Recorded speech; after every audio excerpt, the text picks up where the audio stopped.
Hello and welcome. I am Deepak Sharma, educator by profession, a learner by choice, and thinker by heart. I have spent teaching as a social science teacher, working with students and diverse background, exploring how education can truly empower lives beyond the textbooks. My journey blends with the classroom teaching, integration, integrating educational research and technology, human values.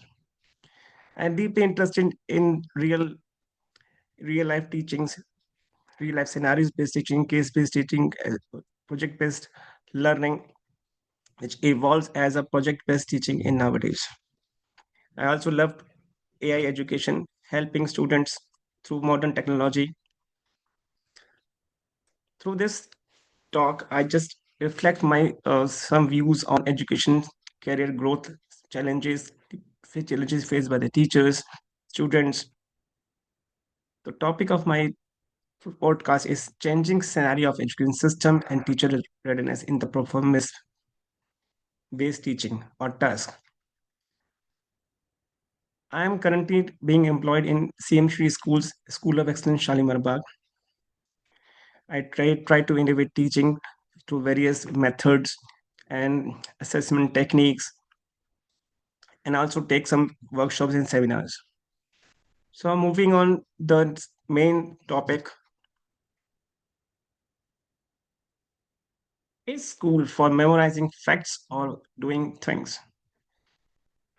As we know that most of the teaching classes are being solely based on memorizing facts and lecture method. Look at next slide.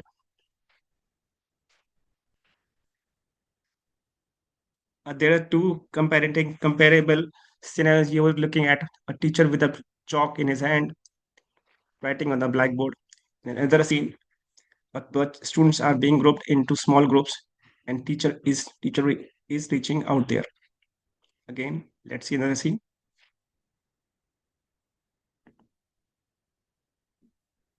You can see in first scene, a teacher is lecturing through its podium. Some students are being listening, and some are just getting bored and just and not interested in what teacher is saying. In another clip, a class is divided into small groups, and each students are giving some task to perform. Teacher's movements are not restricted to the one place. She can move to the entire class.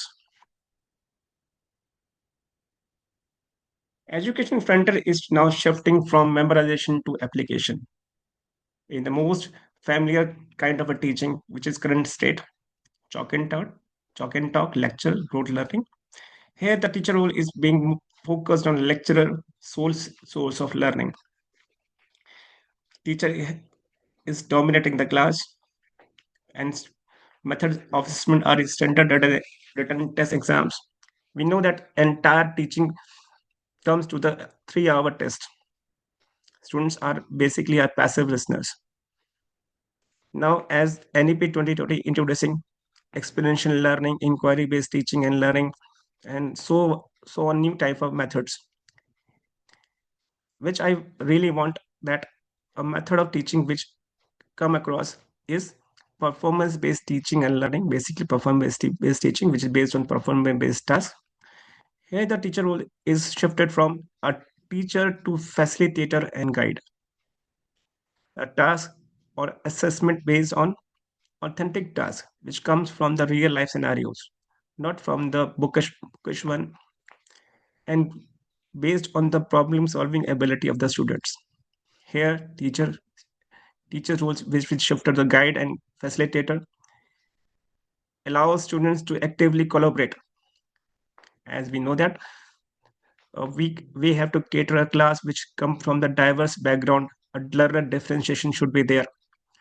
So it when we allows through this kind of a performance-based teaching, we allows students to collaborate as per their abilities and their interest. The core topic of this thing is the challenge is no longer just access to education or availability of the education, but the quality of interaction taking place within the classroom. A classroom dynamics really matters. We are moving from delivery model to engagement model. As we see in the first scene, teacher just delivering its lecture and students are just noting down the facts. But in the second scene, if we see teacher being divided class into small groups, and each group has been assigned a task, and each group is working with their own task, sharing their ideas, fighting with each other to coming to the conclusions, and so on.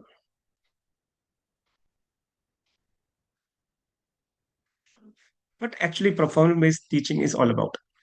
It is a student-centered approach where teachers act as a facilitator, guiding students through authentic tasks rather than the bookish tasks.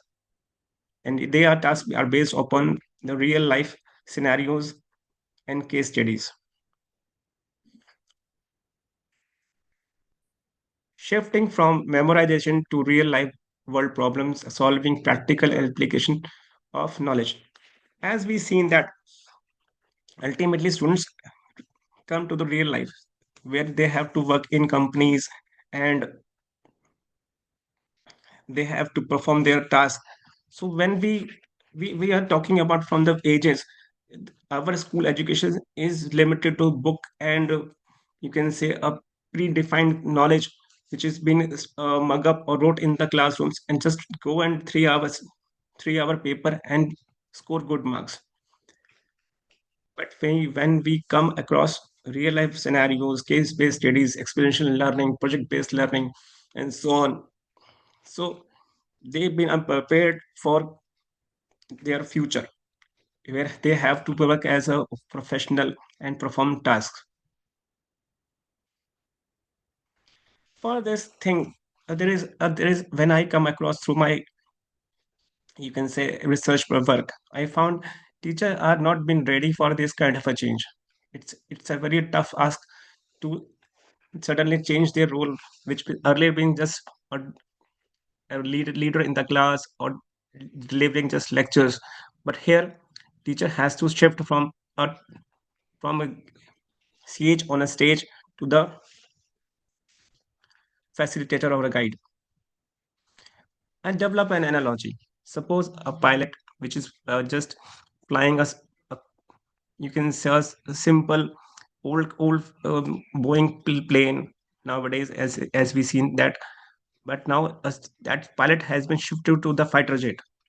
The entire, although the pilot's brain is the same, but technology has been changed. Some new kind of technology he has to learn. So how much teacher is prepared? A teacher complete preparedness implement PBT is really needed. For this thing, a triad is being tested. First thing, a teacher must have an understanding the principles and theories behind the PPT. He requires some skills, ability to facilitate and manage the student-led classrooms. And a third thing is requires the confidence and the openness to embrace the new way of teaching. More detailed, readiness is not just about willingness; it is a multi-dimensional construct. Teacher must know the what are the principles of performance-based teaching, exponential learning, project-based learning, and theories.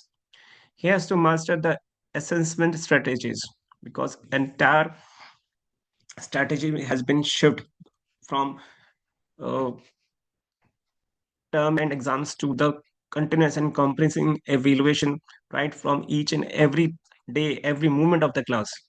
Here, he or she requires proficiency in classroom management because when we in normal classrooms, teachers led classrooms are teacher centered in the classroom. A discipline has to be maintained, and when discipline is maintained, teachers just start is like delivering lecture is concept on the blackboard, and just students are just noting down it. Some most of the times, maximum to maximum, what happens, teacher asks few questions to some students and teachers feel that its lecture is being completed, only few students get benefited.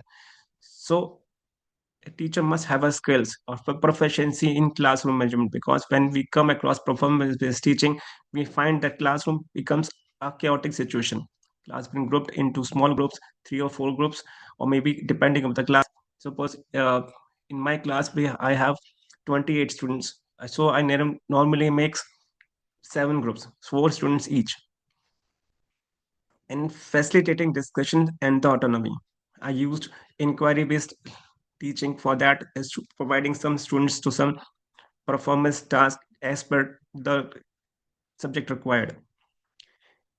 And most thing which is required at that time point of time, providing timely feedback, since it has been based on inquiry based teaching and learning process. So students like right at that moment ask some their doubts. I have to facilitate doubts at that moment. So mastery level should be there. It is not easy thing. Teacher must be must multitasking, multi-skilled. And third thing is attitude, self-efficacy, and openness to innovations. Most of the time teacher says मुझसे नहीं हो सकता, I can't do that, मैं change नहीं कर पाऊंगा, I just feel comfortable in lecture based teaching methods. So most of the teaching in what I have seen in my school or nearby schools or through my research in various schools, teachers are more comfortable in contemporary or traditional type of teaching.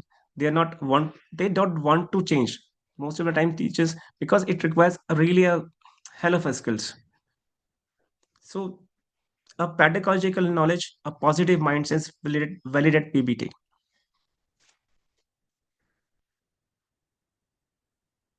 Hmm. Suppose now, uh, navigating the turbulence, specific variant in Northwest Delhi, where my entire research is focused on. What I really find is teachers, most of the complaints by the teachers are they have been overloaded by administrative works.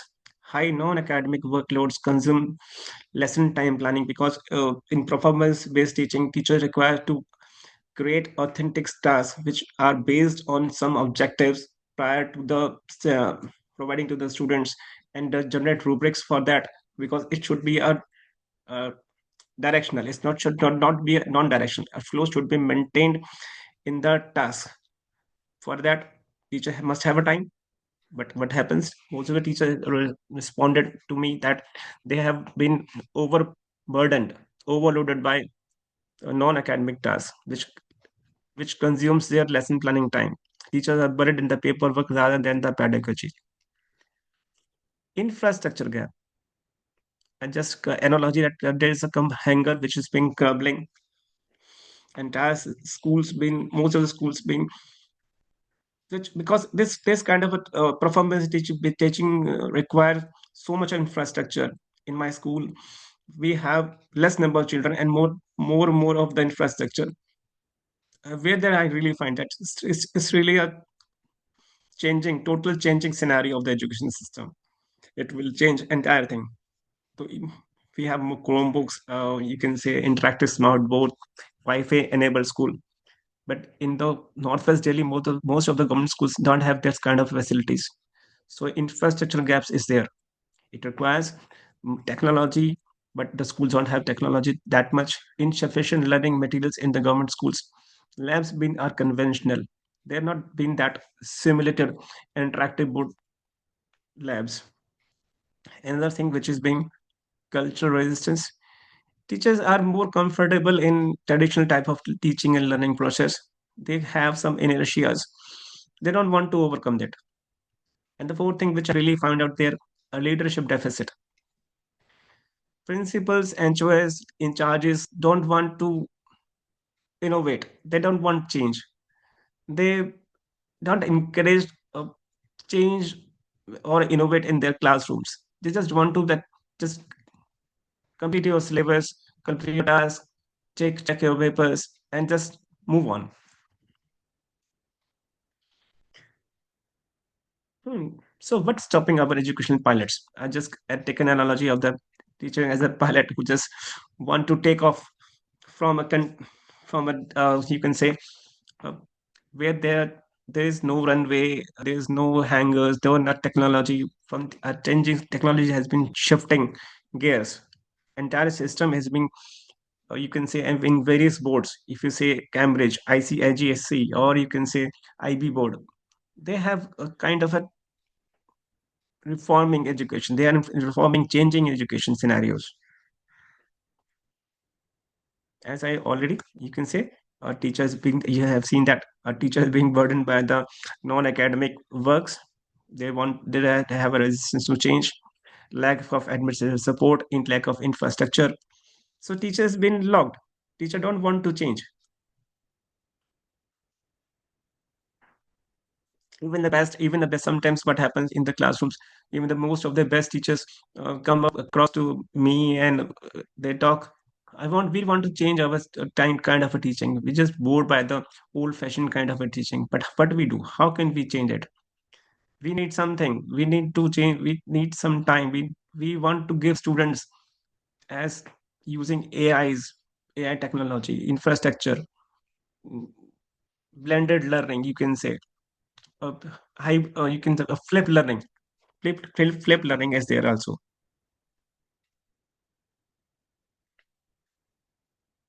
So I come up with something, how, if we want to do a change scenario, first we have to prepare our teachers.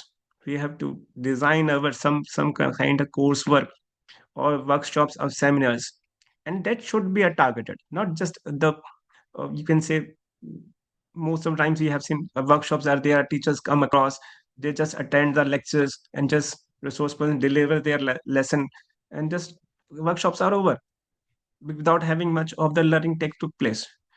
For this kind of a new kind of a technology or a changing scenario, performance based teaching, or you can say even a exponential based learning, if we want to change some changing teaching profession or teaching pedagogies or entire scenario, we should have targeted professional development. It's not delivered in just theory or lectures. We have to build the teacher's confidence, a skills, a skill based professional development or workshops or seminars where teachers learns from zero to infinity. Supporting cultures, what happens, it's like a peer group.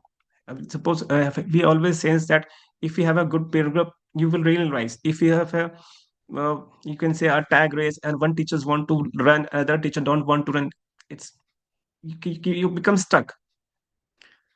A promoting or innovative culture should be imbibed a good teachers to change or innovate their teaching. Environment promoting innovation and collaboration where a safe environment experiment even sometimes fails. So school should have some supporting culture. Principals, teachers collaborate with each other. They should have a faculty meetings where they can discuss the students' problems, what they are really facing, how to take performance tasks in the classroom, what kind of a teaching or supporting aids we require, but how can we take students to the next level. Third thing is leadership support. Most of the things, that's it's like a captain of anything. You can be always compared. MS Dhoni is in cricket as a changing, even as Saurav Ganguly over there also. Same thing in the schools. If we have good leaders, good HOS, good principals, they support teachers. They should support teachers. Just not only the few ones who are there nearby, but what happens? Most of the teachers who are coming from a young generation becoming a new teacher, they have some new things to do it in the classrooms. Principals must bring update libraries, innovating teaching methods, supervise their classes, even provide some you can say workshops or seminars, allows teachers to go there and learn new technology, develop new skills, and bring resources to the school. In my school, most of the classrooms have been earlier not been there, but in government schools now been a change has been seen. Classroom being in each and every classroom is been have a you can say smart boards are there. Earlier, which teachers used to teach in chalk and talk method, now they are teach using smart boards. Technology is there, projectors are there, and this is all because of our leadership, our principal HOS. Building tomorrow's classroom, performance-based teaching. So that's I will compare now comparison be there. Earlier teachers will lecture, now teachers become expert facilitator. Training most of the times are workshops are generic workshops. Now that what I really want into this kind of a thing are targeted development workshops on training should be there. Earlier resistance and high workload, innovative and collaborations, assessment, road-based learning, and authoring and practical tasks.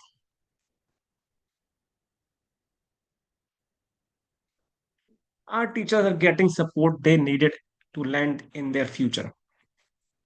This is $1 million question. Do really teachers getting support or not?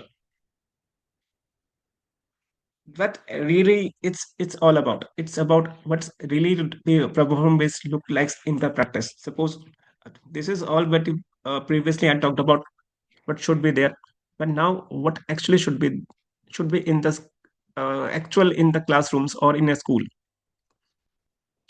Project-based learning, or PBL, students address authentic and complex problems over extended periods. For that, you should have a objectives and rubrics. Rubrics should be made by the teachers, and these and most of the times the problem should be the students nearby. One of if I talk about, we have discussed in our schools the problem of transgenders, the leave state bells, language problems. Uh, you can say we are facing in India the national language versus regional language. So these kind of case studies has been or topic has been discussed in the classrooms, seminars, student-led critical thinking discussions where teachers are facilitating not the lectures. Introduction of games, gamified assessments. As you know that the more technologies has been changed, entire game from physical to now AI-based gamings are there, allow students to use AIs and use games for their better learning and enrichment. Peer mentoring, collaborating with the growth where students teach and each assess one another. And most of the time, whenever I making our unit plans, a key criteria is should be there. Are you addressing the learner differentiation or not? How you will address learner differentiation in your unit plans? So I always talk them. I used collaborative teaching, where each group has one person, one student is a leader, and then student should not be that much of leading quality, but it has one way or other contributing the group. Although one student may perform higher with higher skills, other students may have that much not that much of skill, but when they work in collaborate, performing a task, they learn from one another. So it's a peer mentoring.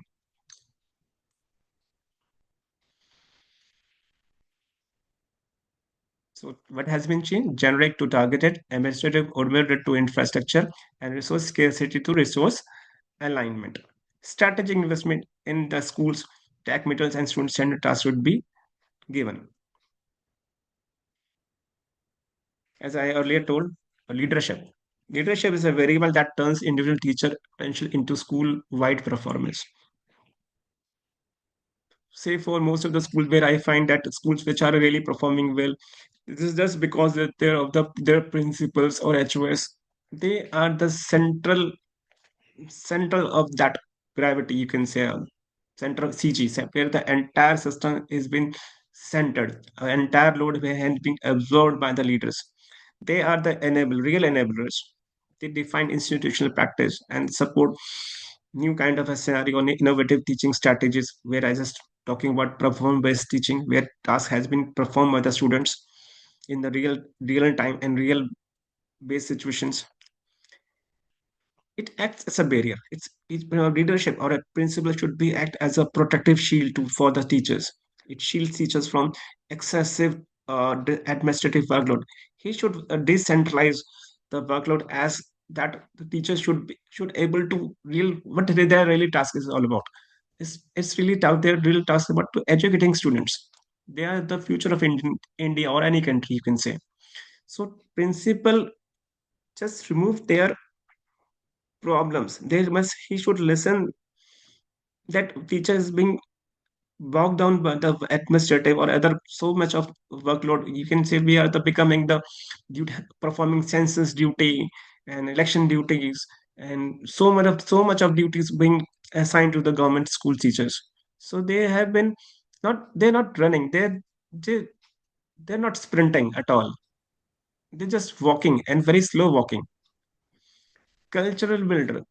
Teacher, principal, teacher collaboration to build self-efficacy. I say, I just earlier told self-efficacy is a self-belief. Yes, I can do it. I want change. I'm not afraid of being introduced to new kind of a learning or a teaching technique.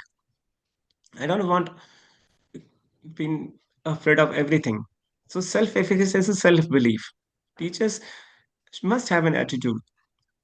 Although maybe not bad that success or failure is a different issue. But a culture, if principal build up a culture where each and every teacher being part of it and collaborating, they're sharing their ideas, having short faculty meetings, and every meeting principal should be there, and he or she or a group will talk about each and every aspect of the teaching learning process. Definitely not this kind of a perform a PBT or any, you can say in any future another best method evolved for learning teaching learning process. We are there, a principal should be there and teacher should be helping him out. Sir, excuse me, sir. Because of the time constraint, can you wind up like explaining the In other a, slides in brief, yes. please? Thank you. Okay, yes ma'am, yes sir. So ensuring the fleet ready to take off for a system from in future policy reforms. A policy should be reforming teacher from job satisfaction. Students improve their outcomes and producing critical thinking and practical applications. And key takeaways, as my analogy from the flight mode, a destination, a shift from a memorization to real world application. A teacher acting as a pilot, which requires knowledge, skills, and positive attitude. Support. A leadership must have a, it's like a control tower of a system of which guiding and navigating the pilots to land safely on the, you can say, strip and action. A target research in the not physically diagnose help me to diagnose the gaps and design effective teacher training. Thank you, ma'am. Thank you for everyone. This is my entire work from my research, and I shared a real problem with the teachers which they are really facing for from changing the scenario of education. Thank you, School Reform, for providing me an opportunity to present my research in a social media, you can say, to a Yes. larger audience. Thank you for sharing the takeaways from your research, sir. Like, I have a couple of questions to ask you. If you can stop sharing the screen, we can have a better view of you, please. Thank you. Yes, sir. So, what specific training programs have proven most effective for PBT implementation, sir? Just a minute. You have stopped sharing, sir. Uh, yes, yes. And now, please repeat the question again, ma'am. Yeah. What specific training programs have proven most effective? Most training when we come across the building of our unit plans. We build our unit plans together. Their workshops are there in the different schools, or you can say in most of the different schools, and entire teaching faculty of the different schools come and sit and make our unit plans over there. They share their experiences, and they come up with different kind of a performance tasks which are better for developing particular kind of a competency. The NEP 2020 talk about competency, which was earlier based on minimum level of learnings. The learning has been divided into small competencies. So each competency required a certain kind of a skill set. So when we plan our unit plans over there, from any for any kind of a chapter, or you can part of a syllabus, we develop their unit plans, statement of inquiries, what should be the objectives, how that objectives are trained, and how learner differentiation should be there. And for this thing, it is really a game changer for us, because in conventional boards, if we say CBSE, then just teachers has been provided with some a pamphlet or syllabus which can teach and download from the CBSE website. Now what? Nothing. Teacher is entirely taking that syllabus into the class. It's he has or she has own kind of a training, BA training from somewhere, from anywhere, I don't know, but they have their own kind of a teaching mm, techniques. Even in the classrooms, you can say three teachers, different teaching and different kind of a method, or each students which are getting knowledge from these three kind of teachers are different. They're not, Right. you can say, So, what rubrics complementing. do you use for authentic task assessment, sir? First of all, we design objectives. Mhm. What are the objectives for that task? What we really want to achieve after that, you can say, performance task. And these objectives are come from the reflections of the earlier task. It's like a chain process. Suppose let's say we have performance task A, and it ends up with some feedbacks or reflections, and that reflections come from the students as well as the faculty. From that learning, we develop another performance task, and for that we have some objectives. Then again, we have certain ideas. So suppose we have rubrics for, you can say, particular skill sets. Let's say skill set A, skill set B. So suppose first skill say communication skills. So we develop a rubrics for communication skill. First skill is like that the student should be mm, confident enough to stand in front of the classroom. He can speak uh, confidently. Not that uh, just reading, even pronunciation should be there. Facing the audience should be there. Another is, you can say, using technology. A rubric should have, we have some, that skill set is also there. How much the students is been confident using technology. And another thing, using transfer of skills, critical thinking. These kind of rubrics are there. Okay. So, how do you address students who struggle with collaborative learning? Um, we have you can say, cumulative record cards of the students. Past performances are there, and we just make changing groups. We never focused on one group performing a task continuously from point A to point B in entire teaching learning process. So we used to make a group of four students, and each group, so in my class I have six group leaders which emerge. Initially we just have a pre-performance task, where I come across entire students capabilities. And I just what I really find out there, to most of the brighter students make their own group. They make a single group because they are quite confident each other. They have very much confident in using technology and assigning each other, working on uh, knowledge. So what happened? I let it go them. I just don't start initially. I don't change them. When they get when I come across that these six students or five students, let's say five students, are good enough. So I made them leaders of each group, and then class been again, you can say, a round robin sort of a thing, that three students being arranged to each group. One group leader which has been a group. It's like this, when we come across CBSE board exam paper checking.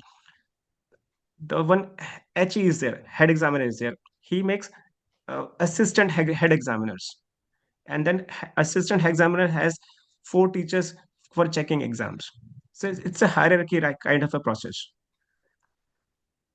But in that way, a learner differentiation has been addressed. teach students being collaborative, and maybe possibility is there. Initially, from one performance task, one group is not performing, but so on. Uh, it's just we have examination right now. So I have uh, make six again. I told you I have made six groups, and each group has been assigned tasks. I just rating them, scoring them, and some of the students, some groups have one or two students which not that performing that well, but I've scaffolding them as group leaders to come up with me. We have a talk to each other in separate my lab. What they are really facing, what kind of problems they have, maybe they have some family problems, may have them some conceptual problems. So it's being addressed.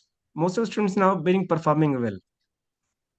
So, sir, can PBT work effectively in large classrooms, say 40 plus students like that? I'm just talking about in some of the schools where a teacher student ratio is 1:60, Mm. and there I talk to their principals. We have come across that we should have technology over there.